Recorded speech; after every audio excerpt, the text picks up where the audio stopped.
الرحيم الحمد لله رب العالمين وهو رب الشهداء والصديقين والصلاة والسلام على سيد المرسلين وخاتم النبيين وشفيع المذنبين ورحمة للعالمين وحبيب إله العالمين والمخاطب بطه وياسين بالقاسم محمد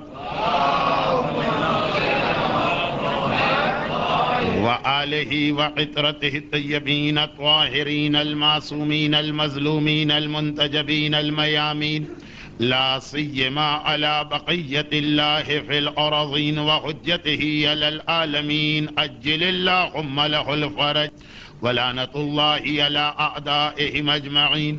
أما بعد فقد قال الله الحكيم في محكم كتابه الكريم بسم الله الرحمن الرحيم ورفعنا لك ذكرك وقال فإن مع العسر يسرا إن مع العسر يسرا.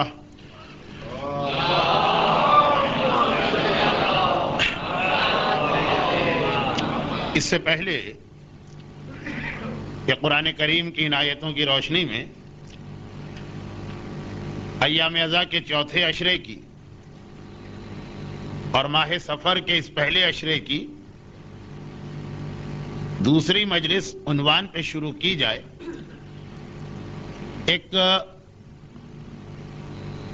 مختصر سے مسئلے کا جواب. یہ مسئلہ دو حصوں میں آیا ہے،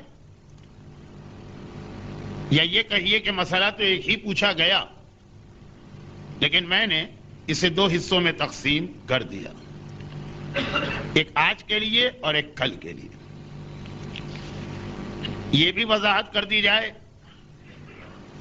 کہ ایام اضحیٰ کی یہ مجالس ماہ رمضان کے دروس یا مجالس سے مختلف ہیں. تو ایسا نہیں ہے کہ آج کے اس مسئلے کے ذریعے سے ان تمام مجالس میں جو آنے والی ہیں کچھ مسائل کا سلسلہ شروع ہو رہا، لیکن گلف میں رہنے والوں کے لیے عموماً یہ مسئلہ پیش آتا ہی رہتا ہے، اور بعض بہت قریب کے واقعات ایسے ہیں کہ جس میں اس مسئلے کی یا ضرورت پڑی یا لوگوں کے ذہن میں ایک سوال اور خیال پیدا ہوا. وقت کو بچانے کے لیے اس مسئلے کے میں نے دو حصے کیے ہیں. آج پہلا حصہ. سوال یہ ہے کہ کیا کسی غیر مومن یا غیر شیعہ کے لیے دعائے مغفرت کی جا سکتی ہے، نماز وحشت پڑھی جا سکتی ہے، یا عام جو دعائیں ہیں چاہے کوئی زندہ غیر شیعہ ہے اور کسی پریشانی میں مبتلا ہے یا دنیا سے چلا گیا ہے اور ہم اس کے لیے سورہ فاتحہ یا ایصال ثواب کی مجلس کرانا چاہتے ہیں. چونکہ عام طور پہ مشہور یہ کہ سوائے مومن کے اور کسی کی مغفرت کی دعا نہیں ہونا چاہیے. اور قرآن کریم کی ایک آیت بھی ہے، بات بہت زیادہ پھیل نہ جائے کیونکہ جس مجمع سے میں بات کر رہا ہوں یہ مجمع مسئلہ شرعی کو جو مجتہد کا فتویٰ قبول کرنے والا، کوئی اعتراض کرنے والا کوئی تھوڑی ہے کہ تمام پہلوؤں کو میں اپنے سوال جواب میں سمیٹ کے سب کا جواب دیتا چلوں. لیکن ایک چونکہ غلط فہمی سی ہے اس لیے ایک اشارہ کرتے ہوئے کہ وہ قرآن کی چونکہ ایک آیت بھی ہے کہ جو مشرک ہیں ان کے لیے دعا نہ کرنا یا ان کے جنازے پہ نماز نہ پڑھنا پیغمبر سے خطاب کیا جا رہا. اب جو ہماری ان مجالس کا عنوان ہے اس کے اندر ایک بہت اہم موضوع بن کے یہ آئے گا کہ قرآن کریم کی آیتوں اور احادیث معصومین کو تاریخ اسلام کے واقعات کو سمجھنے کے لیے ایک نقطہ یہ ذہن میں رکھیے گا، خالی نقطہ ہی نہیں اس کی معلومات بھی حاصل کیجیے گا کہ ہمارے یہاں شیعہ اور سنی سب کے پاس ہماری فقہ میں الگ سے ایک چیپٹر اور باب ہوتا جو آج کل نہیں لکھا جاتا ہے اس لیے کہ اس کی زیادہ ضرورت نہیں، لیکن آج بھی جو فقہ کی تفصیلی کتابیں ہیں اس میں یہ باب آتا، اس کی ہیڈنگ ہوتی ہے خصائص رسول، فضائل رسول نہیں، خصائص رسول۔ ایک چیز ہے فضائل رسول اور ایک چیز ہے خصائص رسول۔ خصائص رسول کا مقصد یہ کہ فقہی اعتبار سے شرعی مسائل میں کچھ ایسی جگہ ہیں جہاں پیغمبر کا مسئلہ یا پیغمبر کی ذمہ داری یا پیغمبر کے لیے حکم خدا امتی کے حکم خدا سے الگ ہے۔ اب وہ کتنے ہیں ان کی تعداد میں اختلاف ہے۔ جو سب سے مشہور چیز ہے جو بچہ جانتا، یعنی یہ محاورتاً کہہ رہا ہوں کہ امت رسول کے لیے زیادہ سے زیادہ 4 شادیوں کی اجازت ہے۔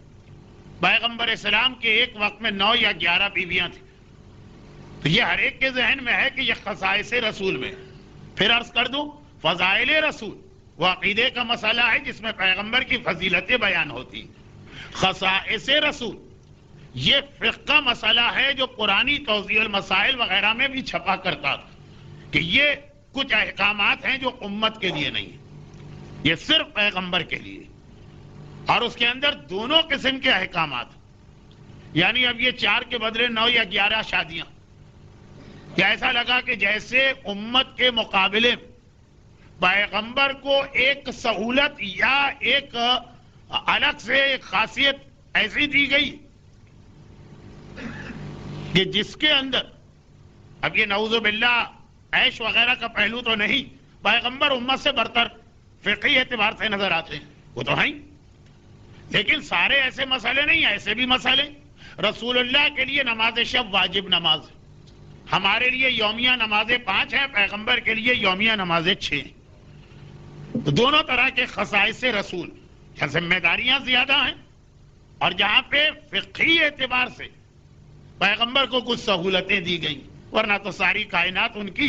تو یہ ایک ایسا مسئلہ کہ نقطہ بھی ذہن میں ہونا چاہیے بہت سارے واقعات پڑھتے ہوئے کہ کیا یہ خاص رسول کے لیے مسئلہ ہے کہ ہمارے لیے بھی، اور تھوڑی بہت معلومات بھی ہونے چاہیے کہ وہ آخر کیا خصائص رسول ہے، تاکہ قرآن کی اس قسم کی آیتیں کہ اے حبیب تم کسی مشرک کی نماز جنازہ نہیں پڑھ سکتے یا اس کے لیے دعائے مغفرت نہیں کر سکتے، یہ خالی پیغمبر کے لیے ہے کہ یہ ساری امت کے لیے۔ اب وہ جو خصائص رسول جیسا کہ میں نے جملہ کہا وہ متفقہ نہیں ہے، اس میں چند باتیں ایسی ہیں جو تمام مسلمان مانتے ہیں کہ یہ رسول کے لیے، جیسے نماز شب اور 4 سے زیادہ شادیوں کا مسئلہ، اور کچھ مختلفہ کچھ اختلافی، بعض علماء کے نزدیک وہ بھی خصائص رسول ہیں، بعض کے نزدیک نہیں۔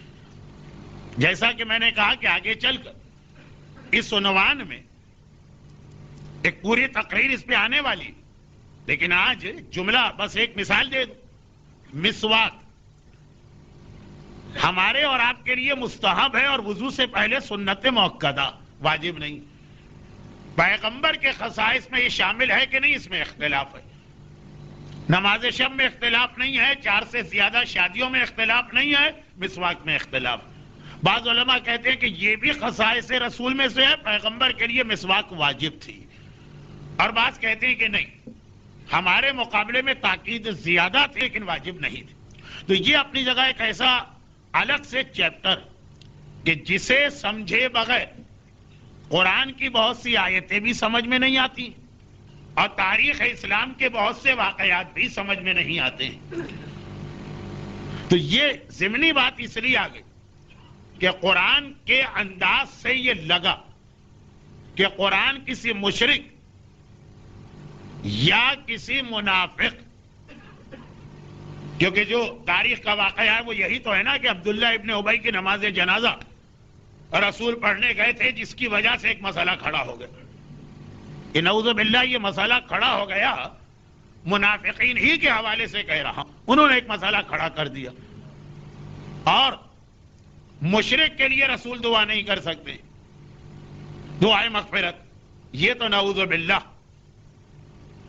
ایک ایسی روایت بنا کے یہ آیت ہمارے سامنے لائی جاتی کہ آپ بخوبی اس سے واقف ہیں، اس لیے کہ ہمارے ممبر کے موضوعات میں سے یہ ایک موضوع جو یعنی ہمارے سے مطلب میری تقریروں میں اسی لیے یہ باتیں نہیں آتی کہ ہم سے پہلے کے علماء کرام خطباء اعظام ساری زندگی آپ کو یہ چیزیں بتا چکے ہیں، تو میں تو ایک طالب علم اس کے بعد بات شروع کرتا ہوں، لیکن وہ جو قرآن کی آیت ہے اس کو جوڑ دیتے ہیں حضرت ابو طالب سے، نعوذ باللہ۔ یہ جو قرآن کی آیت آئی ہے کہ مشرک کے لیے دعائے مغفرت نہ کرنا، اور پھر حضرت ابراہیم اور ان کے باپ قرآن کے لفظ کا غلط ترجمہ کر کے آزر ہیں اور اس واقعے کو لے آتے ہیں، تو اصل بات تو بہت پھیلتی چلی گئی، اصل خلاصہ یہ نکلا کہ مشرک اور منافق کے لیے رسول کو روکا گیا، لیکن کیا جو چیز قرآن میں رسول کو روکی جائے وہ ہمیشہ امت کے لیے بھی ممنوع ہوتی یا وہی خصائص رسول کی بحث آتی؟ چونکہ اس کی اصل مجلس تو بعد میں ہوگی، تو فقہی مسئلہ مجتہدین کرام کیا کہتے ہیں اس کا جواب، اور وہ یہ کہ فرماتے ہیں کہ نہ تو غیر شیعہ کے لیے دعائے مغفرت، نماز وحشت، سورہ فاتحہ کی تلاوت یا نیکی کے کوئی کام کرنے میں حرج ہے، نہ غیر شیعہ کے لیے منع ہے نہ غیر مسلم کے لیے منع، صرف اور صرف اگر منع تو معاند للحق، جو جان بوجھ کر حق کی مخالفت کر رہا ہے یا خارجی ہے یا ناصبی۔ اب یہ وہ الفاظ ہیں کہ جن کی تشریح ضرورت نہیں ہے، آپ مجلسوں میں سنتے ہیں، تو ایک عام غیر مومن اور ایک دشمن اہل بیت غیر مومن، اس میں فرق، اور ایک عام غیر مسلم اور ایک وہ غیر مسلم جو اسلام کا کھلم کھلا دشمن یا چھپا ہوا دشمن ہے اور اسلام کے خلاف سازشیں کر رہا، ان کے لیے منع ہے۔ باقی جو مومن نہیں لیکن کبھی اس نے اہل بیت کی شان میں کوئی گستاخی نہیں کی، مسلمان نہیں لیکن کبھی اس نے اسلام کے خلاف کسی قسم کی کسی سازش میں حصہ نہیں لیا، ان لوگوں کے لیے دعائے مغفرت، سورہ فاتحہ، حتیٰ نماز وحشت میں بھی کوئی حرج نہیں۔ اور یہ مسئلہ ویسے بھی پیش آتا، لیکن خاص ایک حالیہ واقعے کی بنا پر جہاں بہت ساری شیعہ مساجد میں بھی نماز وحشت پڑھی گئی اور پڑھائی گئی، کسی نے ایک سوال پوچھا اور اس کا اگلا حصہ جو ہے جس کا تعلق پھر غیر مومن سے نہیں اپنے مومنین سے ہے، وہ انشاءاللہ کل آئے گا، اس لیے کہ اسی بات میں کتنی سی بات تھی، سوال آیا کہ غیر مومن کے لیے نماز وحشت جائز ہے، جواب تھا جی ہاں، میں نے کتنی تفصیل اس کے اندر پیش کر دی، کیوں کہ یہ تفصیل ایک تمہید بنے گی آنے والی مجالس کے لیے۔ تو ان مجالس کا عنوان کیا؟ شاید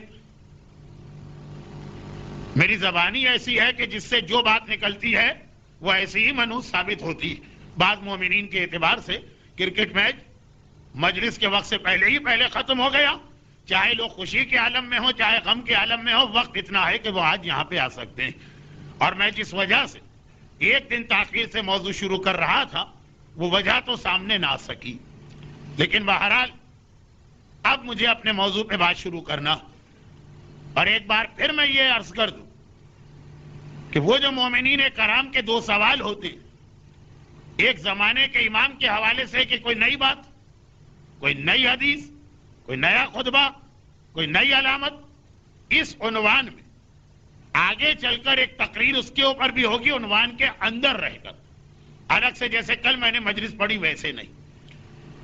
اور دوسرا ایک مرتبہ پھر یہ یاد دہانی، مصیبتیں، پریشانیاں، زحمتیں یہ تو مومن کو آتی ہی رہیں گی۔ ثم اہتدیت کا میں اکثر حوالہ دیتا ہوں، جو وہ کتاب ہے کہ دین آئی واز گائیڈڈ کے نام سے انگریزی میں، اور اردو میں تجلی، پھر میں ہدایت پا گیا، اور اس مختلف عنوانات سے اس کا ترجمہ ہوا۔ اور آغا تیجانی نے جب نجف اشرف کے اس سفر کے بعد جس میں ان کا ایک دوست گویا ان کو زبردستی اپنے ساتھ لے کے گیا تھا، چاہ تو رہے تھے حج کرنے اور وہاں لے جائے گئے، مرحوم آیت اللہ خوئی کی اس پروقار اور جلالت والی شخصیت اور شہید باقر صدر جو ان کے ایج گروپ کے تھے، ان کے ساتھ دوستوں کے انداز کی گفتگو، ان دونوں نے ان کو بدلا، لیکن اگلے سال جب نجف کے دورے پہ خود سے آئے، زبردستی نہیں لائے گئے، اور شہید صدر سے وہ شکوہ کیا. میں پوری حدیث بھی نہیں پڑھ رہا، پورا واقعہ بھی نہیں پڑھ رہا، کیونکہ یہ کتاب ایسی ہے کہ اگر آپ نے پڑھی ہے تو آپ کا ٹائم میں ضائع کر رہا ہوں، اور اگر نہیں پڑھی ہے تو آپ کو پڑھنا چاہیے. ممبر پہ اس کی تفصیل آنا ہی نہیں چاہیے، خالی ایک نامکمل بات بیان کر کے آپ کے دل میں شوق پیدا کرنا ہے تاکہ آپ پڑھیں یہ کتاب. تو خالی ایک اتنی سی بات کہ جب شہید صدر کے سامنے یہی شکوہ کیا کہ جب میں راہ حق سے ہٹا ہوا تھا، نہ کوئی زحمت، نہ کوئی مصیبت، نہ کوئی پریشانی، اور جب میں اس سچے راستے پہ آ گیا تو گویا سارا زمانہ میرا دشمن ہو گیا. الفاظ میرے ہیں، مفہوم اس واقعے کا. تو شہید صدر نے جو ایک حدیث ان کے سامنے کوٹ کی تھی وہ یہی تو تھی کہ جب پیغمبر کے سامنے کسی نے کہا کہ اللہ کے رسول، میرے دل میں اب آپ کے بھائی علی کی محبت بھی پیدا ہو گئی. یہ غدیر خم سے پہلے کا واقعہ، پراپر طریقے سے اعلان ولایت نہیں ہوا. جو مقرب، جو بہت قریب، جو بہت پرانے صحابی ہیں ان کو تو معلوم ہے، لیکن یہ نئے مسلمان. تو پیغمبر نے کہا میں تمہیں خوشخبری دیتا ہوں، خوشخبری، اور وہ یہ ہے کہ سارا زمانہ تمہارا دشمن ہو جائے گا. اور جب اس نے کہا کہ علی کے ساتھ میرے دل میں حسنین کی محبت بھی پیدا ہوئی، تو کہا کہ پیغمبر نے فرمایا کہ میں دوسری خوشخبری دیتا ہوں کہ تمہیں ہمیشہ رزق اور روزی کی پریشانی میں مبتلا رکھا جائے گا، زمانہ چین نہیں لینے دے گا. مولا متقیان نے بھی اسی لیے نہج البلاغہ کے آخر میں اپنے شیعہ کی ایک عجیب نشانی بتائی.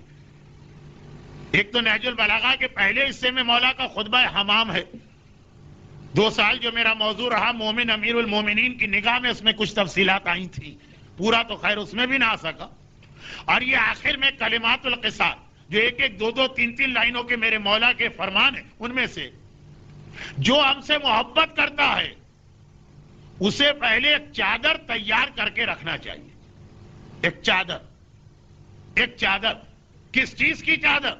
کا صبر کی چادر، کہ ہم سے محبت کرو گے آزمائشوں میں مبتلا ہونا پڑے گا. تو ان جرنل یہ ایک اصول تو ہے ہی صاحبان ایمان کے لیے کہ اہل بیت کی محبت کے ساتھ اللہ بہت برکتیں بھی دے گا، لیکن اللہ بھی آزمائش کرتا رہے گا، اور یہ زمانے والے بھی کبھی چین سے نہیں بیٹھنے دیں گے. یہ تو میرے مولا سے لے کے ہر زمانے کے لیے اصول ہے.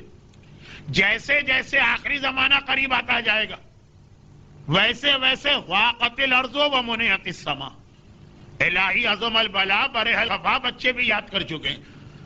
ضاقت الارض، زمین تنگ ہو جائے گی، اور آسمان ایسا لگے گا آسمان سے بھی ساری برکتیں روک لی گئی. زمین ظالموں کی وجہ سے تنگ ہوگی، آسمان وہ تو اللہ کے ہاتھ میں. لیکن ایسا لگے گا آخری زمانے میں کہ دنیا بھی آل محمد کے ماننے والوں سے ناراض ہے اور ظلم کر رہی ہے، اور نعوذ باللہ پروردگار بھی ان سے ناراض ہے اور ساری رحمتیں روک کے بیٹھا. آخری زمانے سے پہلے جو زمانے تھے اس میں یہ تھا کہ اگر دنیا والے تنگ کرتے تھے تو وہاں سے رحمتیں اور برکتیں آتی تھی.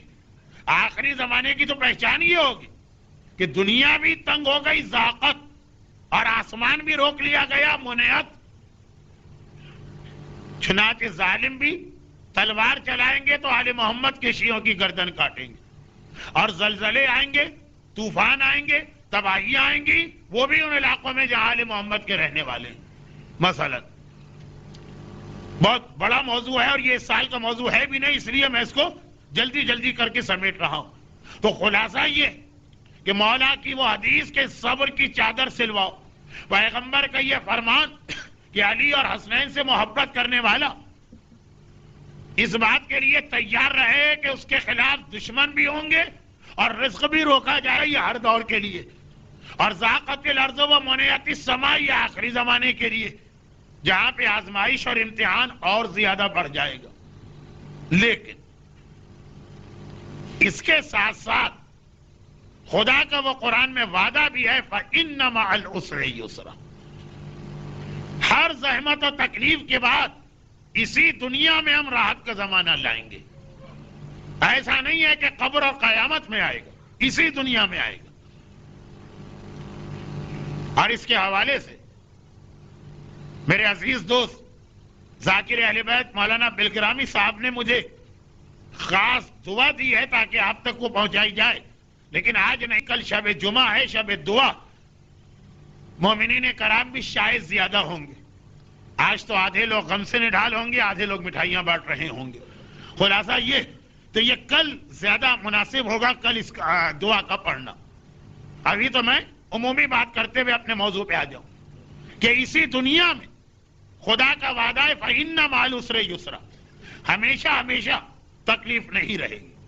البتہ یہ اگر مگر لیکن ifs بٹس البتہ آپ کو پریشان تو کر دیتے ہوں گے، لیکن اس کے بغیر میں بات آپ تک پہنچا نہیں سکتا. ایک اصول یاد رکھیے، معصوم نے یہ ارشاد فرمایا جب کبھی تمہیں کسی زحمت اور پریشانی کا سامنا کرنا پڑے تو اس کے دو سبب ہو سکتے ہیں. یا تو تمہارے کسی گناہ کا یہ نتیجہ ہے، ماضی کے کسی خرابی کا یہ نتیجہ ہے. اللہم اغفر لی الذنوب التی تنزل البلا، یہ تو دعائے کمیل میں آ گیا نا کہ اے خدا وہ گناہ جو بلائیں نازل کرتے. یا تو تمہارے کسی گناہ کا نتیجہ، بعض اوقات گناہ نہیں ہوتا لیکن وہی مومن کی شان کے خلاف کوئی بات ہوتی ہے، جسے انبیاء کے لیے ترک اولا کہا جاتا، متقی صاحبان ایمان کے لیے خلاف مروت عمل کہا جاتا. یہ ساری وہ شرعی اصطلاحات ہیں جو پہلے تو ہمارے یہاں مدرسے میں بچوں کو بھی پڑھائی جاتی تھی، اب بعض اوقات بڑے لوگوں کی سمجھ میں بھی نہیں آتا. اور میرے پاس وقت اتنا ہوتا نہیں ہے، لوگ کہتے ہیں مولانا آپ ادھر ادھر کی باتیں پھیلا کے بہت بیٹھ جاتے ہیں. آپ کو دیکھ کے ہمیں کراچی کے قصائی یاد آ جاتے ہیں، خالی شکل و صورت کی وجہ سے نہیں اور مجلس کے انداز کی وجہ سے نہیں. بقرعید میں وہی کرتے ہیں کہ ہر گھر میں گئے، خالی بکرے کی گردن کاٹی، دوسرے گھر میں چلے گئے، پہلا بکرا وہ کٹا پڑا. صاحب خانہ انتظار میں بیٹھا ہے کہ جب یہ واپس آئیں گے تو کھال اترے گی تو پھر اس کے پیسز بنیں گے. تو ایسے ہی آپ کی مجلسوں میں بھی ہوتا ہے. لیکن کیا کروں، جب ایسا نہ کروں تو لوگ کہتے ہیں مولانا جہاں اتنا سمجھایا تھا 1 منٹ میں یہ بھی سمجھا دیتے. خصائص رسول ایک موضوع ہے. انبیاء اپنی شان کے خلاف کوئی کام کریں جو حرام نہ ہو، ترک اولا کہا جاتا. مومن اپنی شان کے خلاف کام کرے اسے خلاف مروت کہا جاتا. اس کی ایک چھوٹی سی مثال دے دوں، بہت چھوٹی سی مثال. وہ یہ کہ مرنے والا اگر مسلمان مرا ہے اس کی نماز جنازہ واجب نہیں پڑھے تو سارے معاشرے کو گناہ ملے گا. لیکن اگر کوئی ایسا مشہور قسم کا گناہگار تھا تو متقی اور پرہیزگار لوگوں کے لیے حکم ہے کہ وہ اس کے جنازے میں نہ جائیں اگر یہ دیکھ رہے ہو کہ دوسرے لوگ پہنچ گئے. تمہارا جانا کہ اس گناہ کے لیے کوئی جواز نہ بن جائے تو گریز کرو. مثلا اگر کوئی آدمی خودکشی کر کے مرا، برادران اہل سنت کے ہاں تو مشہور ہے کہ خودکشی کرنے والے کی نماز جنازہ ہی نہیں ہوتی. ہمارے ہاں یہ گناہ ہے کبیرہ. اگر وہ مرتے دم تک مسلمان تھا، خالی ایک گناہ کیا ہے خودکشی کا یا اس سے بھی بڑا، تو نماز جنازہ واجب ہے. لیکن کچھ لوگوں کے لیے حکم ہے کہ اس میں نہ جائیں. اگر چلے گئے تو یہ کہا جائے گا خلاف مروت و خلاف شان. تو خلاصہ یہ ہے کہ بعض مصیبتیں ایسے اعمال کی وجہ سے بھی آتی جو گناہ نہیں ہوتے ہیں، مومن کی شان کے خلاف ہیں. جیسے روایتوں میں ہے کہ کسی نے انشاءاللہ نہیں کہا. اب ایک عام آدمی انشاءاللہ نہ کہے تو الگ بات، اس کی ایک حیثیت تھی معاشرے میں، انشاءاللہ نہ کہا تو 3 سال یا 15 سال یا 20 سال اس کا کام نہ ہوا. کوئی گناہ نہیں کیا اس نے، انشاءاللہ کہنا واجب نہیں ہے. لیکن ایک عام مومن کے مقابلے میں ایک صاحب علم کی ذمہ داری زیادہ. تو خلاصہ یہ نکلا، کتنے خلاصے نکالوں، کہ بعض اوقات گناہ اور ایسے عمل سبب بنتے ہیں کہ ہمارے گھر میں مصیبت آ رہی ہے، اور بعض اوقات اللہ کی طرف سے امتحان اور محبت اہل بیت سبب بنتی ہے کہ لوگ ہم پر مصیبتیں لاتے ہیں. اگر اللہ اور بندوں کی طرف سے ہمارا امتحان ہو رہا، اس کے لیے قرآن کی خوشخبری ہے فَإِنَّ مَعَ الْعُسْرِ يُسْرًا.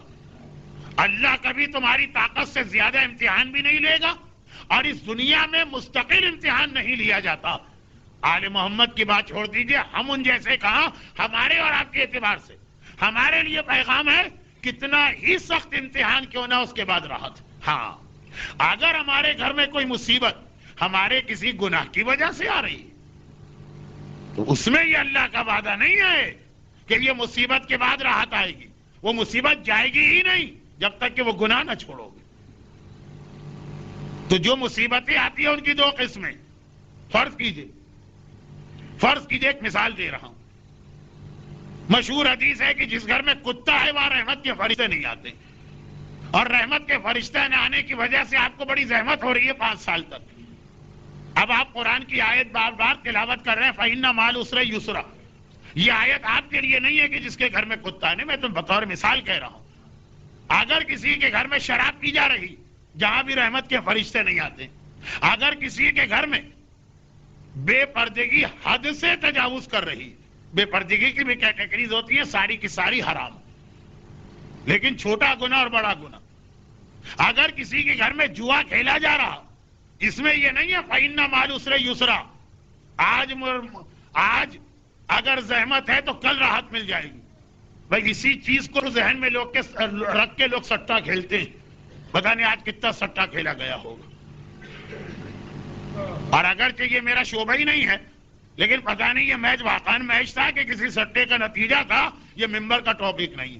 تو اب وہ یہی سوچ کے تو لوگ سٹا کھیلتے ہیں نا, یہی سوچ کے تو لوگ لاٹری کے ٹکٹ خریدتے ہیں نا. ایک بار نہیں نکلا, 2 بار نہیں نکلا, 5 بار نہیں نکلا, 10 بار کبھی تو نکلے گا نا. فَإِنَّ مَعَ الْعُسْرِ يُسْرًا, ابھی تو زحمت ہے, بعد میں تو کبھی راحت آ جائے گی. یہ ایسے آدمی کے لیے قرآن کی آیت نہیں ہے, یہ اس آدمی کے لیے نہیں ہے. تو جو بلائیں اور جو مصیبتیں اپنے کرتوتوں کی وجہ سے ہیں وہ اس وقت دور نہیں ہوں گی جب تک کہ تم اصل خرابی کو دور نہ کرو گے. جیسے کہ پرانے زمانے کا ایک محاورہ تھا کہ کنویں کے اندر اگر نجس جانور خنزیر گر کے مر گیا, ایک کتا, اتنے ڈول نکالنا اتنے ڈول نکالنا, کنواں پاک ہوگا نہیں. کتنے ہی ڈول کیوں نہ نکالو, سارا کنواں ہی خالی کیوں نہ کر دو, جب تک کہ پہلے اس نجس جانور خنزیر کو نہ نکالو گے کنواں پاک نہیں ہو سکتا. تو جب تک کہ پہلے اصل وجہ کو دور نہ کرو گے فَإِنَّ مَعَ الْعُسْرِ يُسْرًا کی آیت کا استعمال غلط رہے گا.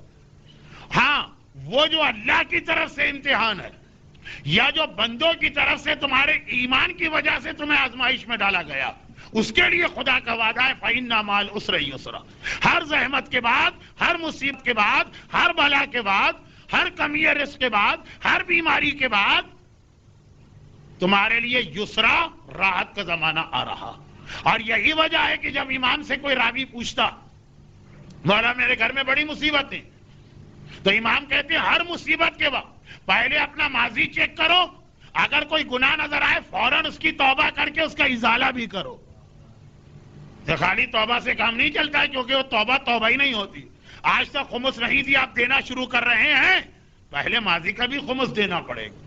آج تک نماز نہیں پڑھی, اب پڑھ رہے ہیں, پرانی نمازوں کی قضا کا ارادہ کر کے ایک ایک 2 شروع کر دینا پڑے گی. امام کہتے ہیں کہ یہ کرو, اور اگر تمہیں کوئی ایسی خرابی نظر نہیں آ رہی ہے پھر یہ سمجھ کے صبر کرو کہ یہ اللہ تمہارا امتحان لے رہا. ایسا نہیں کہ پہلے دن ہی مصیبت آئی آپ نے کہا اللہ ہمارا امتحان لے رہا ہے, ہم صبر کی چادر اوڑھ کے لیٹ جائیں گے. اگر یہ امتحان ہے ہی نہیں تو یہاں صبر کی چادر کی ضرورت نہیں ہے. ہر مصیبت میں ہر مومن کی یہ ذمہ داری ہے, اور ترتیب کے ساتھ پہلے اپنے گناہ کو دیکھے, یعنی ماضی کو. کوئی یاد آ رہا ہے تو ٹھیک ہے, یاد نہ بھی آ رہا ہے تب بھی دعائے توبہ ضرور پڑھ لے ہر مصیبت کے وقت. یہ یاد رکھیے, رزق چھوٹا, بیماری آئی, دشمنوں کا خوف ہوا, ایک دعائے توبہ ضرور پڑھ لیں اور سچے دل کے ساتھ, اور پھر اس کے بعد صبر کریں. فَإِنَّ مَعَ الْعُسْرِ يُسْرًا, پھر اللہ کا یہ وعدہ. جو امتحان اللہ کی طرف سے ہو یا جو آزمائش آل محمد کی محبت کی وجہ سے ہو وہ ہمیشہ نہیں رہتی. اسی دنیا میں راحت کا زمانہ آتا. اور قرآن کی یہ آیت میرے آج سے شروع ہونے والے موضوع کے لیے تمہید بن رہی. جب مکے میں مسلمانوں کو 10 سال مسلسل گزر گئے, اعلان رسالت کے بعد کے 10 سال, امتحان امتحان امتحان, مصیبتیں, پریشانیاں, زحمتیں, بلکہ بڑھتے جا رہے ہیں امتحان 2 وجوہات کی بنا پر. پہلی وجہ یہ ہے کہ شروع میں ہر ظالم حکمران کی طرح قریش مکہ نے اسلام کی تحریک کو زیادہ سنجیدگی سے نہیں لیا تھا. ان کا جو جملہ سورہ اعراف میں نقل ہوا، ارذالنا، ارے یہ کیا تحریک ہے؟ کچھ لونڈیاں، کچھ غلام، کچھ غریب لوگ اور ایک خاص خاندان. بھئی یہ انہی کا مسئلہ. ہمارے رذیل لوگ مسلمان ہوئے، یہ تو کوئی ہمارے لیے چیلنج اور خطرہ ہے ہی نہیں. لیکن آہستہ آہستہ آہستہ جب دیکھا، اور یہ بالکل ایک فطری بات کہ ہر ظالم شروع میں اتنی توجہ نہیں دیتا، جب دیکھا کہ یہ تو اتنی مضبوط تحریک ہو گئی تو اب ان کے مظالم بڑھ گئے. ابھی دوسری وجہ یہ ہوئی کہ اسلام کے دو بڑے محسن اور رسول خدا اور مسلمانوں کو پناہ دینے والے دو بڑے محافظ حضرت ابو طالب اور جناب خدیجہ کا یکے بعد دیگر انتقال ہو گیا. اب جو تھوڑی بہت ایک شرم، ایک لحاظ، ایک مروت ابو طالب کی وجہ سے تھی اور خدیجہ کے احسانات کی وجہ سے وہ سلسلہ ختم ہو گیا. چنانچہ اب مظالم اور بڑھ گئے. اب مسلمان بار بار یہ پوچھ رہے ہیں کہ اس وقت جو بلال حبشی کو، عمار یاسر کو، صہیب رومی کو، عبداللہ ابن مسعود کو یہ جو مظالم کا نشانہ بنایا جا رہا، یہ ماضی کے کسی گناہ کا نتیجہ تو ہے نہیں. الاسلام یجبر ما قبلہ، اسلام لاتے ہی ماضی کے جتنے بھی گناہ اور غلطیاں معاف ہو جاتی ہیں. یہ فقط حق کی وجہ سے، اور جو آزمائش حق کی وجہ سے ہو اس میں خدا کا وعدہ ہے کہ ہم زحمت کے بعد راحت دیں گے. اب مسلمانوں نے سوال شروع کیا، اے اللہ کے رسول، تو آخر قرآن کی آیت، اسے تو میں نے سرنامہ کلام بنایا کیونکہ مختصر اس لیے اس کا حوالہ دے رہا ہوں، ورنہ تو قرآن میں کئی ایسی آیتیں کہ یہ آیتیں کب پوری ہوں گی. ہمارا امتحان اب اتنا سنگین ہو گیا کہ ہماری طاقت سے بھی باہر ہو رہا. اب ہم اس کو برداشت کرنے کی اپنے آپ میں صلاحیت بھی نہیں پا رہے ہیں.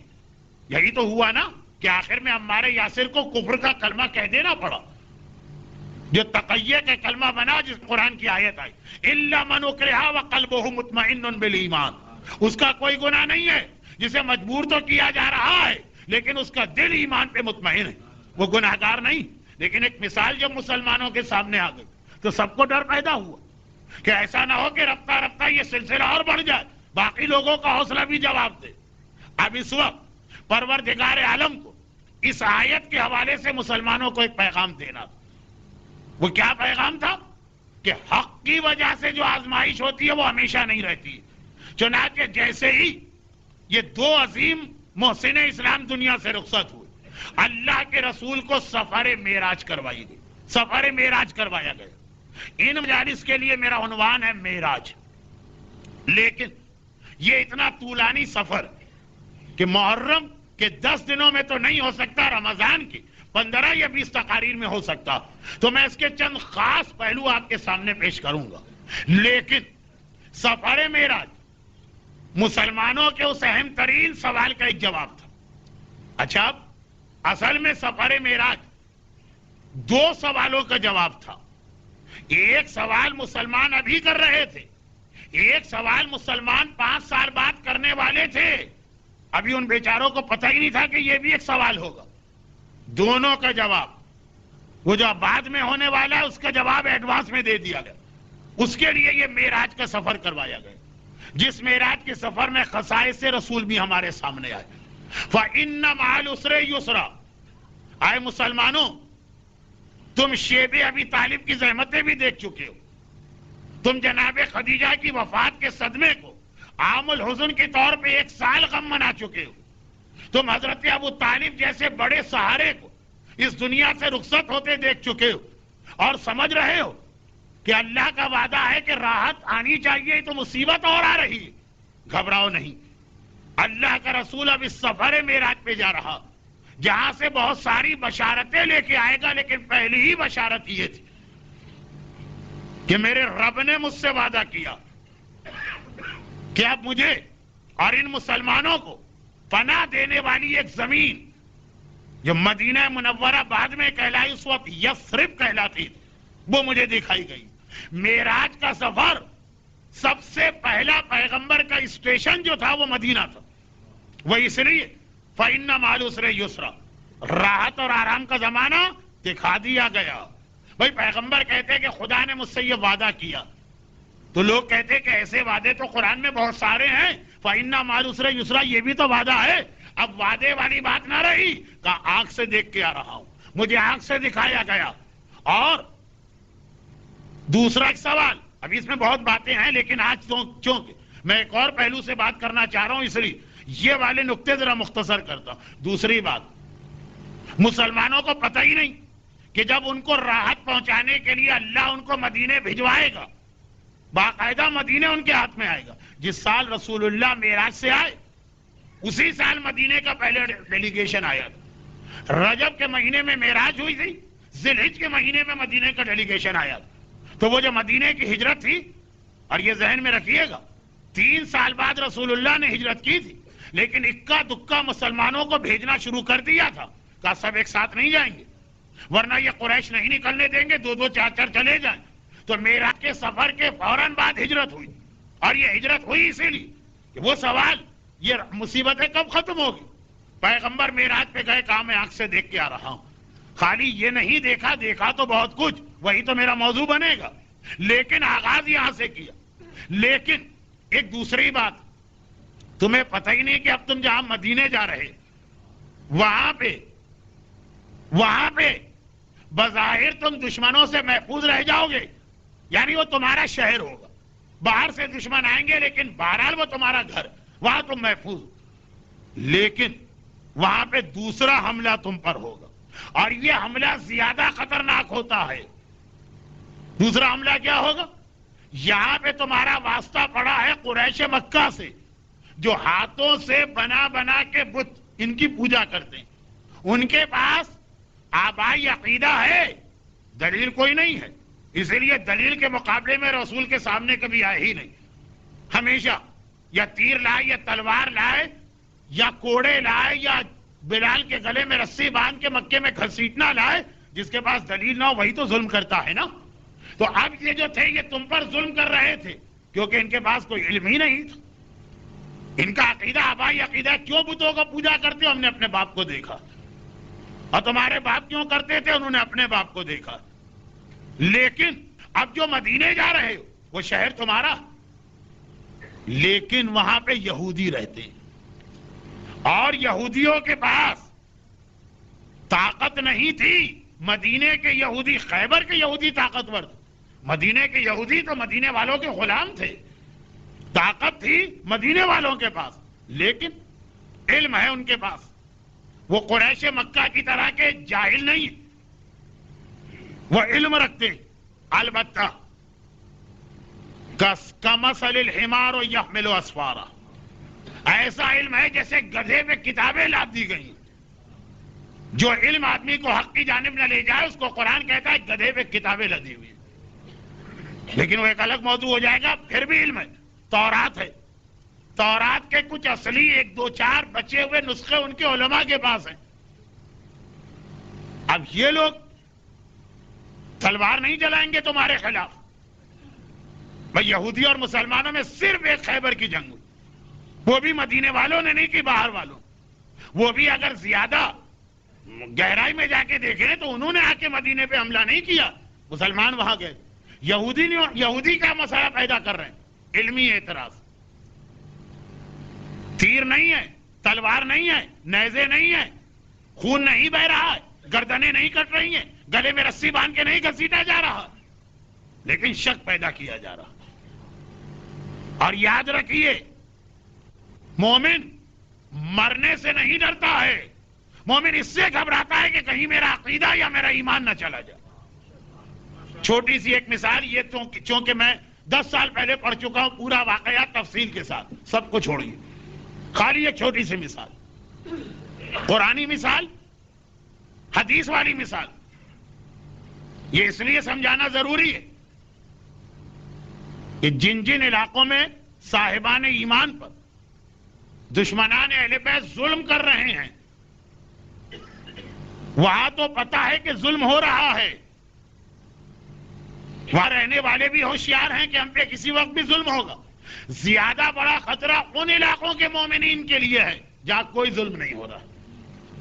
لیکن اس طرح سے برین واش کر کے ذہنوں میں وہ شکوک اور شبہات پیدا کیے جا رہے ہیں کہ ہمارا جسم محفوظ ہے، ہماری اولاد محفوظ ہے، ہمارے گھر محفوظ ہیں، ہماری عورتیں محفوظ ہیں، ہمارے ایمان عقیدے جو ہیں وہ آہستہ آہستہ ختم ہو رہے ہیں، اور ہم کو پتہ بھی نہیں چل رہا ہے کہ ہمارا کیا نقصان ہو رہا ہے۔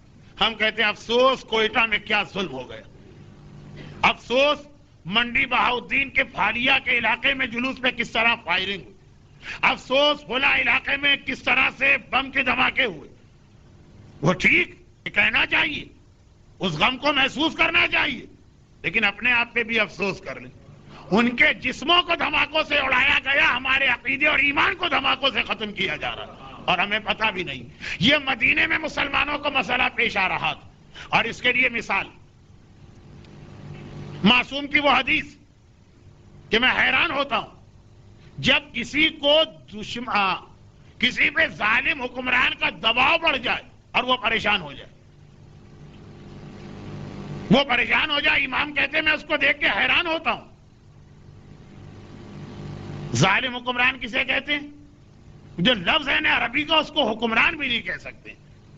اس کے اندر ہر وہ آدمی آ جاتا ہے جو آپ کے اوپر ہے، باس، دفتر کا مینیجر، سیکشن کا آفیسر، آپ کہیں کام کر رہے ہیں، آپ کا سپروائزر یا نگران۔ اگر گھر میں بیوی کی بات نہیں چلتی ہے تو اس کا ظالم شوہر، اور اگر بیوی کی بات چلتی ہے تو اس کا مظلوم شوہر۔ اسی طریقے سے جہاں یعنی وہ جو لفظ روایت میں آیا وہ ہر بڑے کے لیے، وہ جب دباؤ ڈال رہا ہے، پریشان کر رہا۔ آج کل روزگار کے حوالے سے یقیناً یہ پرابلم یہاں ہوں گے کہ لگا ہوا ہے روزگار، لیکن اتنا پریشان کیا جا رہا کہ آدمی عاجز آگے خود ہی چھوڑ کے چلا جائے۔ یہ تو آج سے پہلے پاکستان اور انڈیا میں بھی ہوتا تھا، دفتر کا سپرنٹینڈنٹ، سپروائزر اتنا پریشان کرتا ہے مختلف طریقوں سے۔ امام کہتے ہیں جب کسی مومن کو یہ والی پریشانی آتی تو میں حیران ہو جاتا ہوں۔ اچھا، امام کو کہنا چاہیے کہ میں پریشان ہو جاتا ہوں، کیونکہ آل محمد نے اپنی ایک خصوصیت بتائی کہ جب ہمارا شیعہ خوش ہوتا ہے تو اس کی خوشی میں ہم بھی خوش ہو جاتے ہیں، اور جب ہمارا شیعہ پریشان ہوتا ہے اس کی پریشانی کو دیکھ کے ہم بھی پریشان ہو جاتے ہیں۔ ایسے آقا کسی کو ملے ہوں گے جو غلاموں کو اتنا بڑا رتبہ دے رہے ہیں؟ ہماری خوشی میں ہمارا آقا خوش ہے، ہمارے غم میں ہمارا آقا غمگین۔ اور یہ قرآن کریم کی آیت بھی، پیغمبر کی جو خصوصیت سورہ توبہ کی سیکنڈ لاسٹ آیت میں بتائی گئی وہ کیا ہے؟ عزیز علیہ ما عنتم، جب تم پر کوئی مصیبت آتی ہے رسول غمگین ہو جاتا۔ تو یہ لفظ قرآن میں بھی آیا، حدیثوں میں بھی آیا کہ اپنے شیعوں کی پریشانی سے ہم پریشان ہوتے ہیں، لیکن خاص جو حدیث میں آج پڑھ رہا ہوں اس میں امام فرماتے ہیں میں حیران ہوتا ہوں، پریشان نہیں کہا۔ آپ کہیں گے اردو میں تو دونوں کا ایک ہی مطلب ہے، حیران و پریشان؟ نہیں، جب دونوں ساتھ آئیں گے تو ایک مطلب ہے، لیکن اگر خالی لفظ حیران آ جائے اس کا کچھ اور مطلب ہے۔ حیران اور پریشان میں فرق کیا؟ میں نہ اردو کی کلاس لے رہا ہوں نہ اتنا وقت ہے آج کی مجلس میں، مگر معصوم کے اس جملے کا مزہ نہیں آ سکتا جب تک کہ آپ اس پہ توجہ نہ دیں۔ پریشان آپ کا ہوتے جب کوئی آدمی پریشان، اور اس وقت آپ کسی وجہ سے اس کی مدد نہ کر سکیں۔ بیچارہ ایک آدمی پیاسا ہے، کہہ رہا ہے ہائے میں پیاس سے مرا، آپ اس کو پانی نہیں پلا سکتے، تو کیا ہوگا؟ اس کی پریشانی دیکھ کے آپ پریشان ہوں گے، غمگین ہوں گے۔ ایک آدمی کہہ رہا ہے کہ میرا سر درد سے پھٹا جا رہا، کیوں؟ کہا کہ آج ساجد صاحب کی مجلس سن کے آ رہا ہوں، لیکن اب اس وقت آپ کے پاس اس کو دینے کے لیے پیناڈول، ایسپرو، کوئی پین کلر نہیں، اور اس کی تکلیف آپ دیکھ رہے ہیں، دانت کا درد ہے، سر کا درد ہے، درد جسم میں کہیں بھی ہو۔ بہرحال فارسی والے تو خالی دانت کے درد کو کہتے ہیں کہ درد دنداں، درد جاں، لیکن ویسے ہر درد ایسا ہی ہے، اور آپ کے پاس کوئی ایک پین کلر بھی نہیں ہے، اس کی پریشانی میں آپ بھی پریشان ہوں۔ اگر آپ کا اس سے کوئی اچھا تعلق ہے ورنہ تو خوشی سے بغلے بجائیں گے۔ اب کب ہوتے ہیں حیران پریشان؟ رات کے 2 بجے ہارٹ اٹیک ہوا کسی کو کراچی یا انڈیا میں۔ یہاں تو ہر آدمی کے پاس گاڑی ہے، خیر شارجہ میں تو شاید اتنی گاڑیاں نہیں ہیں۔ ہارٹ اٹیک ہوا، اس کو ہاسپٹل لے جانا ہے، ایمبولینس تو آنے سے رہی۔ پاکستان اور انڈیا ہے، وہاں کیسے آئے گی ایمبولینس؟ اور آپ کے پاس کوئی سواری بھی نہیں، آپ اس کی حالت دیکھ کے، اس کے گھر والوں کی حالت دیکھ کے پریشان ہوں گے۔ تو پریشان کب ہوتے؟ کسی پہ مصیبت آئی اور آپ اس وقت اس کی مدد نہیں کر سکتے۔ اب مجھے بہت احتیاط کرنا پڑتی۔ لوگ کہیں گے مولانا ابھی تو آپ نے کہا امام بھی ہماری پریشانی میں پریشان ہو جاتے، تو کیا امام بھی کبھی ہماری مدد نہیں کر سکتے؟ حکم خدا کی وجہ سے خاموش رہنا پڑتا.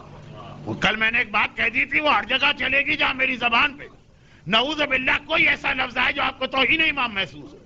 وہ ہماری طرح سے اس لیے پریشان نہیں ہوتے کہ طاقت نہیں ہے، قدرت نہیں ہے، حکم خدا کی وجہ سے رکے ہیں. لیکن خدا کا حکم بھی ماننا ہے، مومن سے محبت بھی کر رہے ہیں امام، اس لیے پریشان.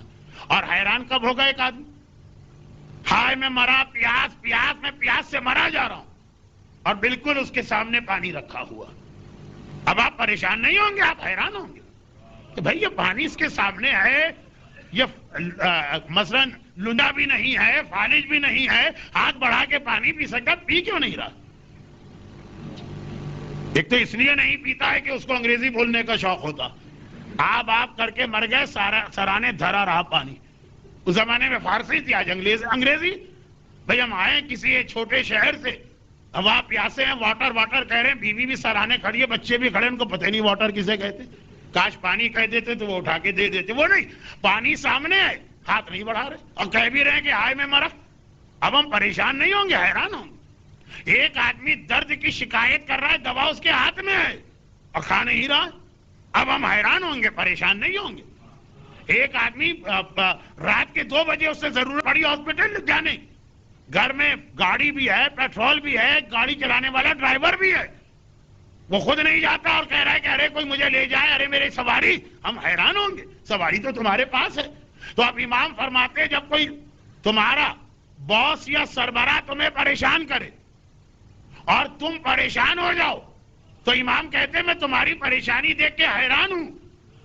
حیران تو اس وقت ہوتا ہے آدمی کہ جب وہ مصیبت دور کرنے کی چیز اس کے پاس ہو اور استعمال نہ کرے. تو مولا آپ حیران کیوں ہیں؟ اس مصیبت کو دور کرنے کا طریقہ کیا ہے؟ کہا قرآن کی آیت افوض امری الی اللہ ان اللہ بصیر بالعباد. قرآن میں ایک آیت ایسی آئی ہے. آج محسن اسلام حضرت ابو طالب کا ضمنی تذکرہ ہوا. پیغمبر نے جب مثال دی ہے، معصوم نے جب مثال دی ہے کہ ہماری امت کا مومن ابو طالب ہے، جس طرح مومن آل فرعون حزقیل تھے. ابو طالب کو جناب حزقیل سے ملایا گیا. حزقیل کون ہے؟ فرعون کے وزیر اعظم بھی ہیں اور فرسٹ کزن بھی ہیں، لیکن خدائے واحد کے ماننے والے، اور فرعون اپنی خدائی کا اعلان کرتا. اب ہر طرح سے دباؤ ڈال رہا. پہلے انہوں نے تقیے کے ذریعے اپنے آپ کو چھپایا، لیکن اتنے قریبی رشتہ دار، وزیر اعظم بھی ہر وقت فرعون سے کانٹیکٹ، فرسٹ کزن بھی ہے، اس سے زیادہ عرصے تقیہ کرنا مشکل ہوتا. کیا وجہ ہے کہ صاحبان ایمان تاریخ اسلام حجاج ابن یوسف سے تقیہ کر لیا، ہارون اور مامون سے تقیہ کر لیا، ابن زیاد کے ظالم باپ زیاد سے تقیہ نہ کر سکے. ابن زیاد کا اتنا بڑا جرم آ گیا سامنے کہ ہم اس کے باپ زیاد کو بھول گئے، جو صاحبان ایمان کے لیے حجاج اور ہارون اور متوکل سے بڑا ظالم تھا. لیکن یہ بڑا ظالم کیوں بن گیا؟ ظلم تو سب کر رہے ہیں، یہ اس لیے بن گیا کہ باقی ظالموں سے تقیہ کر کے آدمی اپنے آپ کو بچا لے گیا، اس سے تقیہ نہ ہو سکا. دیکھیے حجاج کا واقعہ آپ کو معلوم ہے نا، جب اس نے اپنے سپاہیوں سے پوچھا یہ کیا بات ہے کہ اب مومن شیعہ علی والے ہاتھ نہیں لگ رہے ہیں، پہلے تو روزانہ 100 پکڑ کے لاتے تھے، اب ایک ہفتے میں 2 آتے ہیں، کہاں چلے گئے؟ یہ اس کو یقین ہے کہ شیعہ نہ ختم ہو سکتے نہ کم ہو سکتے، کیونکہ دعائے زہرا کے نتیجے میں پیدا ہوئے. ظالم کتنا ہی ظلم کرے، شیعت اسی شان کے ساتھ رہے گی، تعداد ہی بڑھتی نظر آئے گی، کمی نہیں ہوگی. اب حجاج کہتا ہے یہ کم کیوں ہو گئے؟ کہا وہ سب تقیے میں چلے گئے. تو حجاج نے کہا اچھا ایک طریقہ میں بتاتا ہوں، سڑک کے کنارے گڑھا کھودو اور اس کے اندر ایک آدمی کو گرا دو، کسی بڈھے آدمی کو، جو کہے کہ ہائے مرا مجھے بچاؤ. جو اس کو بچانے جائے گا فوراً اس کو پکڑ لینا، وہ شیعہ ہی نکلے گا. کیونکہ مظلوم کی مدد، مستحق کی مدد، ضعیف پر رحم کھانا، یہ صرف علی والوں کی خصوصیت ہوتی ہے، کسی اور میں جذبہ نہیں پایا جاتا. لیکن اب پتہ نہیں کیا بات، یا تو اس زمانے کے شیعہ تھے آج نہیں رہے، یا کوئی اور تبدیلی آ گئی ہے. مدر ٹریسا، ستار ایدھی اور پتہ نہیں اور کیسے نام نظر آتے، مومنین ایک دوسرے کی جڑیں کاٹنے میں لگے رہتے. کسی آفس میں دیکھ لیجئے، کسی بزنس میں دیکھ لیجئے، ہر جگہ آپ کو یہ کہانیاں نظر آئیں گی. ماتحت ہے تو وہ اپنے آفیسر کی نرمی سے ناجائز فائدہ اٹھاتا، اور اگر سخت قسم کا وہ سربراہ ہے تو پھر وہ مومن اس سے برداشت نہیں ہوتا. لیکن اگر کوئی جینین ریزن ہو تو الگ بات، وہ تو ٹھیک ہے، حق ہے آدمی کا.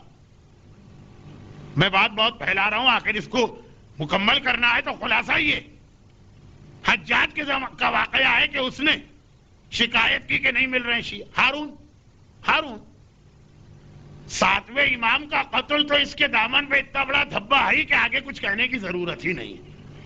لیکن صاحبان ایمان کا بھی کتنا قاتل.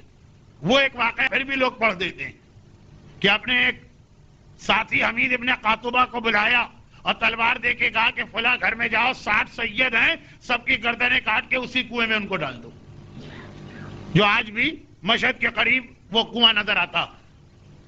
تو ایک نہیں، ایسے بے شمار واقعات، وہ بھی ایک دن چکرا گئے.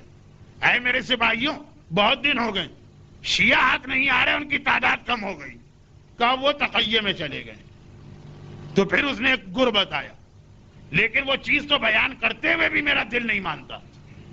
کہا ایسا کرو کہ سڑکوں اور بازار میں راستے پہ علی اور فاطمہ کے نام لکھ دو، چلتے چلتے جس کے قدم وہاں ٹھہر جائے فوراً پکڑ لینا، وہ شیعہ ہوگا. مگر ان ظالموں میں زیاد کا نام ہے، اس کا ایسا کوئی واقعہ نہیں کہ اس نے کبھی کہا کہ بھائی آج کل قتل کے لیے شیعہ کم مل رہے ہیں، کمی کیوں ہو گئی. اس نے نہیں کہا، حجاج نے کہا، ہارون نے کہا، اس لیے کہ اس سے تقیہ ہو ہی نہیں سکتا. وہ اتنے سال تک شیعہ رہ کر شیعت کو چھوڑ کے گیا کہ وہ ایک ایک کو جانتا ہے، اور اسے یہ بھی بتا کہ اگر کوئی شیعہ، فلاں شیعہ، یہ اگر مولا کو برا بھی کہہ رہا تو یہ تقیہ کی وجہ سے کہہ رہا، وہ بھانپ لیتا ہے، پہچان لیتا. 2-4 سال نے کتنے سال ہمارے درمیان اٹھا بیٹھا. تو ایسے آدمی سے تو تقیہ بھی نہیں ہو سکتا. جناب حزقیل نے پہلے بڑی کوشش کی، اتنا تقیہ کیا کہ مومن آل فرعون کہلائے. یہ مومن قریش کہلائے تو وہ مومن آل فرعون. لیکن ایک وقت میں بات کھل گئی. قرآن کہتا ہے انہوں نے اللہ سے کہا افوض امری الی اللہ ان اللہ بصیر بالعباد. معصوم کہتے ہیں کہ دیکھو قرآن کی یہ وہ آیت ہے جس کے فوراً بعد اللہ نے ایک اعلان کیا، فوقع اللہ سیئات ما مکروا، اللہ نے ظالموں کے مکر اور خرابی سے ان کو بچا لیا. اور اسی لیے امام کہہ رہے ہیں جس کے پاس یہ آیت ہو اور پھر بھی وہ شکایت کرے کہ فلاں بڑا آدمی مجھے پریشان کر رہا، امام کہہ رہے ہیں میں اس کی پریشانی دیکھ کے پریشان نہیں ہوتا ہوں، میں حیران ہوتا ہوں. شہیدوں کی بات نہ کریں، شہادت ایک الگ چیز ہے، وہ بات ابھی آ رہی ہے اسی روایت کے آخر میں. اچھا ایک بات میں کہہ دوں، قرآن میں شاید صرف 4 آیتیں ایسی ہیں جن آیتوں کی تلاوت کا قرآن ہی نے فائدہ بتایا. باقی جو ہم تلاوت کرتے ہیں قرآن نے فائدہ نہیں بتایا. قرآن نے ایک عام بات کی، وَنُنَزِّلُ فِي الْقُرْآنِ مَا هُوَ شِفَاءٌ وَرَحْمَةٌ لِّلْمُؤْمِنِينَ. پورے قرآن کی بات. سورہ فاتحہ اتنی اہم دعا ہے کہ مردے پہ پڑھو تو وہ بھی زندہ ہو سکتا. قرآن میں نہیں لکھا. آپ اتنا تو یاد ہے نا، وَلَا الضَّالِّينَ بسم اللہ الرحمن الرحیم الف لام میم. دوسری بات شروع ہوگی. سورہ فاتحہ کے اتنے فائدے کہ معصوم کہتے مردہ زندہ ہو جائے، قرآن میں نہیں ہے، حدیث میں. نعوذ باللہ، میں حدیث کے سٹیٹس کو کم نہیں کر رہا ہوں. امن یجیب المضطر اذا دعاہ ویکشف السوء، بیماری کے لیے یہ قرآن کی آیت کتنی مشہور ہے، لیکن اس کے جتنے فائدے ہیں کیا اس آیت کے فوراً بعد لکھیں؟ حدیثوں میں آئیں. جتنی قرآنی آیتیں اور اس کے اعمال آپ کرتے ہیں. سورہ واقعہ رزق کے لیے بہترین سورہ، بہترین. بھئی عبداللہ ابن مسعود جو پیغمبر کے اتنے پرانے صحابی، مکے کے سارے مظالم برداشت کیا قریش مکہ کے ہاتھوں، لیکن مدینے میں آ کے بعد رسول ایک ظالم حکمران کے مظالم بھی برداشت کیے. اور ایک بار اس نے مسجد النبوی میں وہ باتیں کہہ دی تھی کہ برداشت نہ کر سکے، کھڑے ہو کے احتجاج کیا، تو غلط کہہ رہا ہے، یہ قرآن اور حدیث رسول کے خلاف ہے. وہی مسجد النبوی میں ان بیچارے کو اتنا مارا گیا, پسلیاں ٹوٹ گئی, لوگ ہاتھوں میں اٹھا کے گھر لائے, انہی زخموں میں یہ شہید ہوئے. ایک حضرت ابوذر کا رفضہ جانا اور ایک ان کا مسجد کے اندر اتنا زد و کوب ہونا کہ زخموں میں شہید ہو گئے. پھر آئے بولو یہ وہی گروہ ہے نا, پہلے ظلم کرتا ہے پھر آتا. شہزادی کے پاس بھی آیا, شہزادی نے سلام کا جواب بھی نہ دیا. یہ وہی گروہ کی بات. آئے کہا کہ جو ہوا سو ہوا, میں آپ کے لیے ایک بڑی رقم لے کے آیا ہوں. دیکھیے آپ کی ایسی حالت. کہا دنیا میں دن ہی میرے کتنے رہ گئے ہیں کہ میں تمہاری دولت قبول کروں. کہا کہ دیکھیے آپ کا کوئی بیٹا نہیں, بیٹیاں ہیں, ابھی ان کی شادی بھی نہیں ہوئی. اب پرانا زمانہ ہے, اس وقت تو عورتیں گھر سے نکل کے کام نہیں کرتی. کہا ان کو آپ کے پاس زحمت ہوگی, ان کے لیے کچھ کر جائیے. ہمارے یہاں کتنے ہی فعل حرام اسی وجہ سے لوگ کرتے کہ ہم تو گزارا کر لیں گے, اپنی اولاد کے لیے کچھ چھوڑ کے جاؤ. وہ مال حرام چھوڑ کے جو جا رہے ہیں وہ کچھ چھوڑ کے نہیں جا رہے ہیں, وہ اولاد کو اور زحمت میں مبتلا کر کے جا رہے ہیں, انہیں سانپ اور بچھو دے کے جا رہے ہیں. یہ چیز سفر معراج کے واقعات میں بھی ہے, آگے آئے گی بات. ابھی تو آج دوسری ہی مجلس, کل سے تو کوئی کرکٹ میچ بھی نہیں ہے کہ کوئی ایسا مسئلہ ہو, تو ابھی ضمنی باتیں. کہا کہ مجھے میری بیٹیوں کے لیے بھی نہ تمہیں پریشان ہونا ہے نہ مجھے پریشان ہونا, اس لیے کہ میں نے ان کو سورہ واقعہ سکھا دیا ہے.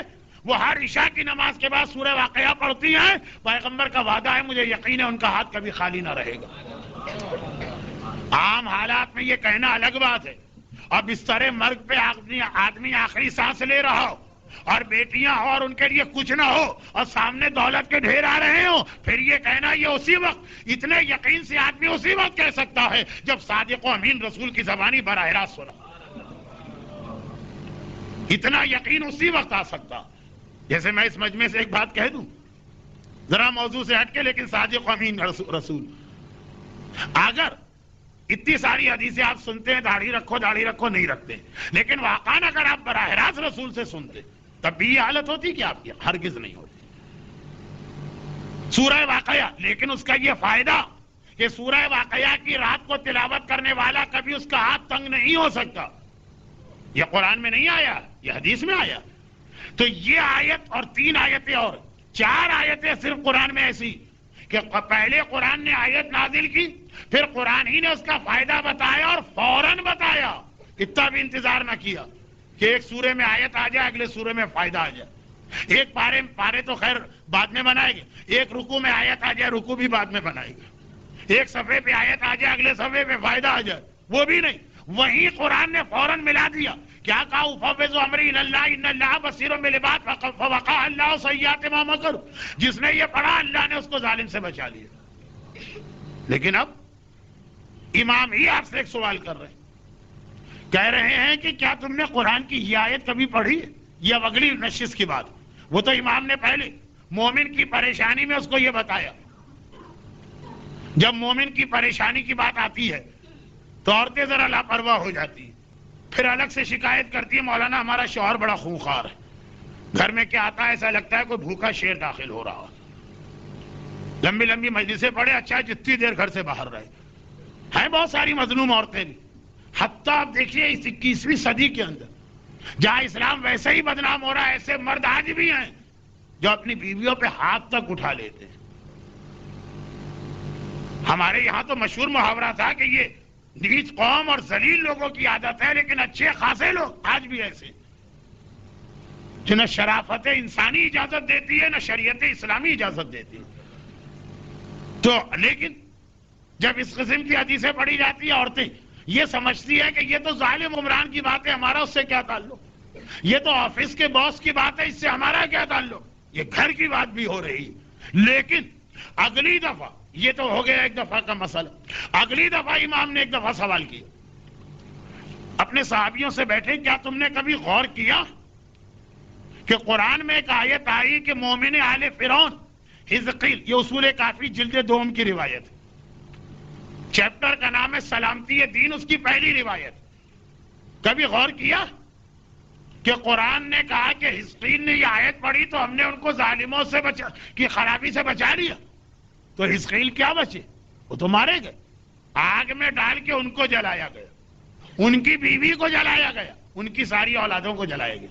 میں جو 10 سال پہلے پڑھ کے گیا تھا پورا واقعہ نہیں دوہرا رہا ہوں، خالی آخری آیت، ورنہ تو جو اصل روایت ہے اس میں پہلی 3 آیتوں کا بھی بیان ہے. امام کہہ رہے قرآن کہتا ہے ہم نے بچا لیا. یہ کیا بچانا ہوا کہ خود بھی مرا، بیوی بھی مری، بچے بھی مرے، اور اتنے سخت ظلم سے کہ آگ میں زندہ جلائے گئے لوگ. چونکہ امام بات صحیح بھی کہہ رہے ہیں، لیکن یہ تو لگ رہا ہے کہ جیسے امام قرآن پہ اعتراض کر رہے ہیں. ایک بار امام نے کہا ابو سنو، یہ آیت ظالم کے ظلم کے سامنے پڑھو، اللہ میں ظالم کے ظلم سے بچائے گا، لیکن اب یہ دار و مدار اس پر ہے کہ تم یہ کس نیت سے پڑھ رہے ہو. حزقیل کی نیت دیکھو، جس نیت سے پڑھی اللہ نے نیت پوری کی. بھائی ظالم کے مقابلے میں تمہارا مال خطرے میں، تم نے کہا ہے خدا مال بچ جائے اس لیے آیت پڑھ رہا ہوں. خدا کا وعدہ ہم بچا لیں گے تمہارے مال کو، تم نے مال کے لیے پڑھی. تمہاری جان خطرے میں، تم نے خدا سے کہا پروردگارا میں آیت پڑھ رہا ہوں کیونکہ تیرا وعدہ یہ آیت پڑھنے والا ظالم سے بچ جاتا، میری جان بچا لے. اللہ تمہاری جان بچا لے گا. تمہاری اولاد خطرے میں ہے، تم نے آیت اس لیے پڑھی تاکہ اولاد ظالم سے بچ جائے، اللہ بچا لے گا. اللہ کا وعدہ ہے کہ ظالم کے ظلم سے بچاؤں گا، لیکن ظلم سے مطلب کیا؟ جس کے لیے آپ پڑھیں آیت. حزقیل نے نہ اپنے مال کے بچانے کے لیے آیت پڑھی تھی، نہ جان کے بچانے کے لیے آیت پڑھی تھی، نہ اولاد کے بچانے کے لیے آیت پڑھی تھی. کہا راہ خدا میں مال کام آ جائے، اس سے بہتر مال کا استعمال کیا؟ راہ خدا میں جان چلی جائے، اس سے بڑا رتبہ کیا ہے؟ راہ خدا میں اولاد شہید ہو جائے، لوگ اولاد ڈاکٹر بنے لوگ فخر کرتے ہیں، اولاد انجینئر بنے لوگ فخر کرتے ہیں، اولاد چارٹرڈ اکاؤنٹنٹ بنے فخر کرتے ہیں، اور دین کا ماننے والا اولاد شہید بنے تو فخر کیا کرتے ہیں کہ ڈاکٹری اور انجینئری تو یہاں رہ جائے گی. میدان قیامت میں نہیں پکارا جائے گا کہ فلاں صاحب کے ڈاکٹر بیٹے آئے، مگر شہید جس کا بیٹا ہوا ہے وہ میدان قیامت میں انبیاء کے سامنے عزت پائے گا. تو حزقیل کی نیت مال نہیں تھی ورنہ اللہ ان کے مال کو بچاتا، جان نہیں تھی وہ شہادت سے نہیں بچنا چاہتے تھے ورنہ اللہ ان کی جان بچاتا، کیونکہ اللہ کا وعدہ جس نیت سے آیت پڑھو گے ظالم سے بچاؤں گا. حزقیل کہہ رہے تھے مال گیا تیرے ہی راہ میں تو گیا نا، جان گئی شہادت ہی ملی نا، ارے اولاد آگ میں جلائی گئی رتبہ ہی بڑھ گیا نا. اس کے لیے مجھے یہ آیت پڑھنا ہی نہیں ہے، میں تو اس لیے پڑھ رہا ہوں کہ اے خدا میرا اور میری اولاد کا ایمان سلامت رہے، کہیں فرعون کے ظلم یا لالچ کی وجہ سے ہمارے ایمان میں کمی نہ آنے پائے. انہوں نے ایمان کو بچانے کے لیے آیت پڑھی، اللہ نے کہا جس نیت سے آیت پڑھی وہ نیت ہم نے پوری کی ہے. چنانچہ مرتے مر گئے، ان کے چھوٹے سے چھوٹے بیٹے نے ایمان نہ ترک کیا. تو خدا کا وعدہ کم نہیں ہے، وہاں کوئی خرابی نہیں ہے، آپ کی نیت ہے. اور مال کی نیت سے بھی آیت آپ کو بچائے گی، جان کے لیے پڑھے تو بچائے گی. حزقیل نے دین کی سلامتی کے لیے پڑھی تو کیا پیغام دیا امام نے؟ مال چلا گیا. اچھا فرعون کیا تھا؟ فرعون وہی حاکم شام کے 2 ہاتھ تھے. فرعون کیا تھا؟ فرعون وہی سفیانی اور دجال کا مجموعہ تھا. دولت بھی اس کے پاس ہے، عہدے بھی اس کے پاس ہیں، تلوار بھی اس کے پاس ہے. لالچ سے آدھے لوگوں کو خریدتا ہے، آدھے لوگوں کو تلوار سے خریدتا. حزقیل گھبرا رہے تھے اپنے بارے میں بھی اور اپنی اولاد کے لیے بھی.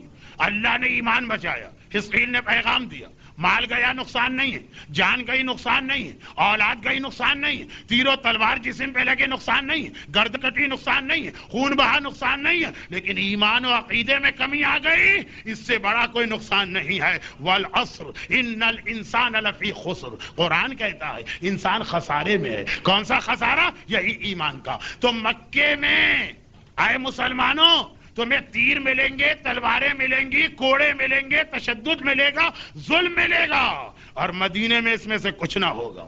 راحت و آرام کے ساتھ بیٹھو گے، لیکن عقیدہ بگاڑنے والے، شکوک پیدا کرنے والے یہودی علماء ملیں گے. تو مکہ تمہیں بڑا خطرناک لگ رہا ہے، لیکن اسلام کی نگاہ سے مکہ پھر بھی بہتر ہے. مدینہ خطرناک ہے، وہاں تمہارے ایمان کے بگڑنے کا امکان ہے. چنانچہ جو چیز لوگ نہیں سوچ رہے تھے، کون لوگ؟ شروع زمانے کے مسلمان، وہ کہہ رہے تھے ہمیں یہاں سے نجات مل جائے. میں اس کی ایک مثال معراج ہو کہ ہجرت، آج کے زمانے کی مثال دے کے آج کی مجلس ختم کرتا ہوں. لوگ کہہ رہے تھے یہاں سے نجات مل جائے. یہ نہیں سوچ رہے کہ جہاں جا رہے ہیں وہاں کی راحت اور آرام کس قیمت پہ مل رہا.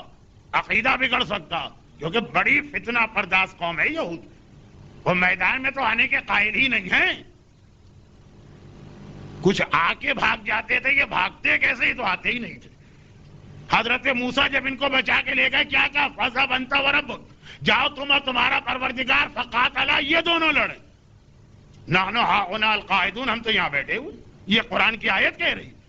تو اب ان کا طریقہ کیا ہے؟ شک پیدا کرو، علمی اعتراض کرو، لاجک، منطق اور فلسفے کے ذریعے مسلمان کو بہکاؤ. یہ بڑا خطرہ تھا. جیسے آج کی دنیا ہر ایک چاہتا ہے کینیڈا کا امیگریشن مل جائے، امریکہ کا گرین کارڈ مل جائے، آسٹریلیا کی نیشنلٹی مل جائے، انگلینڈ کا رہنے کا رائٹ مل جائے. کیوں؟ کہا جی اپنے وطن میں دشمنان اہل بیت کے ظلم ہیں، خاندانی جھگڑے ہیں، روزگار کی پریشانیاں ہیں، 25 سال بھی رہے جاب چھوٹ گیا تو کوئی سیکیورٹی نہیں ہے، اس لیے وہاں جانا چاہتے ہیں. اسلام نے کہا کوئی حرج نہیں، اسی لیے تو سب کو مکے سے مدینے بھیجا، حرج نہیں، بشرط یہ کہ پہلے سے اس کا انتظام کر کے جاؤ کہ راحت اور آرام تو ملے گی، لیکن وہاں جو تمہارے عقیدے بگاڑے جائیں گے، تمہارے ذہن برین واش کیے جائیں گے، تمہارے بچوں کو کفر کے راستے پہ چلایا جائے گا، اس کا انتظام کر کے جا رہے ہو تو بسم اللہ، پورا مکہ مدینے پہنچ جائے، اسلام کو کوئی اعتراض نہیں. لیکن شرط یہ ہے کہ اس کا خیال کر کے جانا کہ وہاں کیا خطرہ ہوگا. یہ ہے سفر معراج. مکے سے نکال کے اللہ تمہیں اس شہر کی جانب لے جائے جو شہر امن و امان ہے، لیکن جو کہ عقیدہ بگڑے گا جس کا تمہیں اندازہ نہیں. اس لیے معراج کے ذریعے سے پہلے اس کا انتظام کیا جا رہا ہے، پھر ہجرت شروع کروائی جا رہی ہے. انتظام پہلے ہے، ہجرت بعد میں. وہاں جا کے انتظام کرنے کا وقت نہیں ملے گا. اچھا کیا انتظام ہوا؟ یہ آج کا آخری جملہ، اس کے بعد پھر انشاءاللہ معراج کی بڑی دلچسپ روایتیں بھی ہیں اور بہت اہم پیغام بھی ہیں. یعنی آپ نے شاید اس سے پہلے کبھی نہ سنا ہو کہ سفر معراج آج ان لوگوں کے لیے ایک درس ہے جو کینیڈا اور یورپ کی امیگریشن لے رہے. روک بھی نہیں رہا اسلام، اجازت بھی نہیں دے رہا. کہا معراج کا پیغام لو. وہ کیا؟ جیسے ہی یہودی، جیسے مسلمان مدینے پہنچیں گے، یہودیوں کو ایک چیز پہ بڑا فخر تھا، وہ پہلا اعتراض یہی آ کے جڑیں گے. اور آپ دیکھیں کہ جو مسلمان، جو یہودی بعد میں مدینے میں آتے رہے، جو مدینے میں پہلے دن سے تھے، ان کو تو پہلے دن ہی پتا چل گیا رسول انتظام کر کے آئیں. جو باہر سے آتے رہے بعد، ہر ایک یہ سوال کرتا تھا. وہ کیا سوال؟ وہ سوال یہ ہوتا ہے کہ کوئی نبی برحق ایسا ہوتا ہی نہیں ہے جس کا ایک وسیع و جانشین وہ اپنی زندگی میں نہ بنا کے جائے. یہ یہودیوں کے پاس ایک بنا بنایا سوال ہوتا. کہا موسیٰ تھے تو ہارون کو مقرر کیا، اگر تمہارا نبی سچا نبی ہے اس کا وسیع کون ہے؟ یہ وہ سوال ہے جو آج آپ کے لیے بڑا عام سا سوال ہے. اس زمانے کے مسلمانوں کے تمام عقیدے کا دار و مدار اس سوال کے جواب پہ تھا. کیونکہ یہودی، دیکھیں مکے کے کافروں کو تو اس سے غرض ہی نہیں کہ وسیع و جانشین کیا، وہ نبی کی نبوت ہی کو نہ سمجھے. وہاں تو بات ہوتی تھی توحید کی. مدینے میں اہل کتاب آئیں گے جو رسالت کو جانتے ہیں، چنانچہ پہلا سوال وہ کریں گے. اور اگر مسلمانوں کو پہلے سے پیشگی اس کا جواب نہ ملا تو شک میں پڑ جائیں گے یہ رسول سچا ہے کہ نہیں ہے. اس لیے کہ یہودی تو سارے حوالے دیں گے تاریخ کے. کوئی نبی ایسا نہیں ہے جس نے اپنا بات جانشین نہ بنایا. تمہارے نبی کا جانشین کون ہے؟ سفر معراج کا سب سے بڑا مقصد کیا تھا؟ لے نور یہو من آیاتنا، تاکہ اللہ اپنی ایک نشانی دکھائے. مولا کائنات نے کہا وَأَنَا آیَةُ الْكُبْرَى، اللہ کی سب سے بڑی نشانی میں ہوں جو معراج کے سفر میں رسول کو دکھائی گئی ہے. اور بعد میں رسول نے وہی جملہ کہا، یا علی انت منی بمنزلت ہارون من موسیٰ، تمہاری وہی مثال ہے جو ہارون کی موسیٰ کے ساتھ ہے. یہودی موسیٰ کے بعد ہارون کا نام لائیں گے. موسیٰ نبی برحق ہیں کیونکہ جانشین ہارون کو بنایا. تو مسلمانوں سے پوچھیں گے اگر تمہارا رسول برحق رسول ہے اس کا جانشین کون ہے؟ تو مسلمانوں کے پاس جواب ہو رسول برحق ہیں اس لیے کہ علی ابن ابی طالب جیسا جانشین ہے. مدینے میں پیغمبر نے سب سے پہلا کام کیا کیا؟ سب سے پہلا کام کیا کیا؟ بھائی بھائی بنایا. جب علی کی باری آ گئی، یا رسول اللہ تو سب ختم ہو گئے, سب جوڑے بن گئے. اور اس طرح بھائی بنایا کہ مکے والے کو مدینے والے کا. تو آخر میں کیا کہا, یا علی انت اخی فی دنیا والآخرہ,